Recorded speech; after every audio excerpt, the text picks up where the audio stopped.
Few directors in modern film history carry the same cultural weight as Quentin Tarantino. From his explosive debut with Reservoir Dogs in 1992 to the Oscar-winning Pulp Fiction and the revisionist history epics like Inglourious Basterds and Once Upon a Time in Hollywood, Tarantino has become more than a filmmaker. He's an icon. For decades, fans have known of his self-imposed rule. He would only direct 10 films. With his next project, The Movie Critic, he intends to keep that promise, making it the swan song of one of Hollywood's most influential auteurs.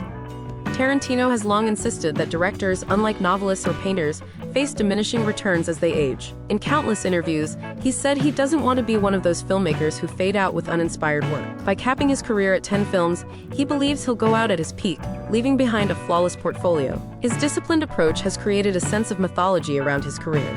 Each new release feels like an event, something carefully chosen and shaped with the awareness of legacy. The Movie Critic isn't just another film, it's his final statement.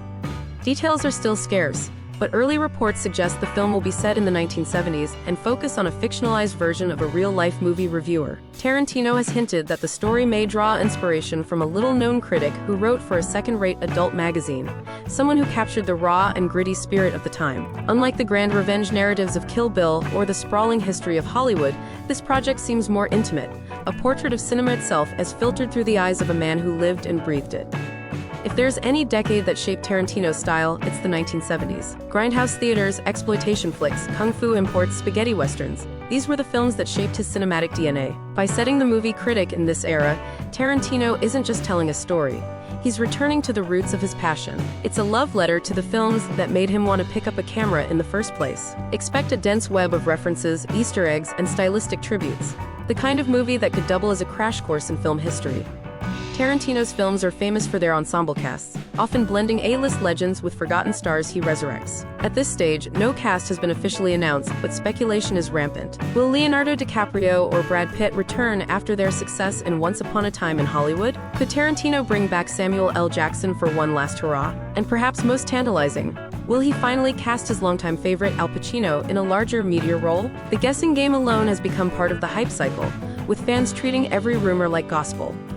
Though The Movie Critic is not autobiographical in a literal sense, many believe it could be Tarantino's most personal film yet. A story about someone who lives on the fringes of cinema, obsessed, opinionated, but overlooked, resonates with Tarantino's own early years. Before fame, he was a video store clerk, talking passionately about obscure films that few cared about. In many ways, The Movie Critic could be his chance to reflect on the outsiders, the dreamers, the obsessive voices who shaped film culture without ever stepping into the spotlight. To understand the weight of Tarantino's final bow, it's important to remember what made his work unique. His films are defined by razor-sharp dialogue, sudden bursts of violence, and a playful disregard for traditional narrative structure. He gave us the nonlinear storytelling of Pulp Fiction, the genre-bending audacity of Kill Bill, and the revisionist fantasies of Django Unchained and Inglourious Basterds. Each film felt like both a pastiche and an original, stealing from cinematic history while creating something utterly fresh. With The Movie Critic, fans expect nothing less than another reinvention. If there's one danger in declaring The Movie Critic his last work, it's the enormous expectations it creates. Every critic and fan will enter the theater with the awareness that this is Tarantino's farewell. The film won't just be judged on its own merits, it will be compared against his entire body of work. Can it live up to the mythos of his career? Can it provide a fitting final note? Tarantino himself has said he isn't worried. He knows how he wants to end things, and he's prepared to stand by that choice. Here lies the million-dollar question. Will Tarantino actually walk away from directing after this? History shows that retirement promises in Hollywood are often broken. Steven Soderbergh, Hayao Miyazaki, and countless others have returned after so-called final films. Tarantino, however, has been adamant for decades. Still, he's hinted that he might continue writing books, plays, or even television projects. Retirement in his case doesn't mean silence, it means closing the chapter on feature filmmaking. Whether he truly sticks to it remains to be seen, but the mystique of his farewell is part of the allure.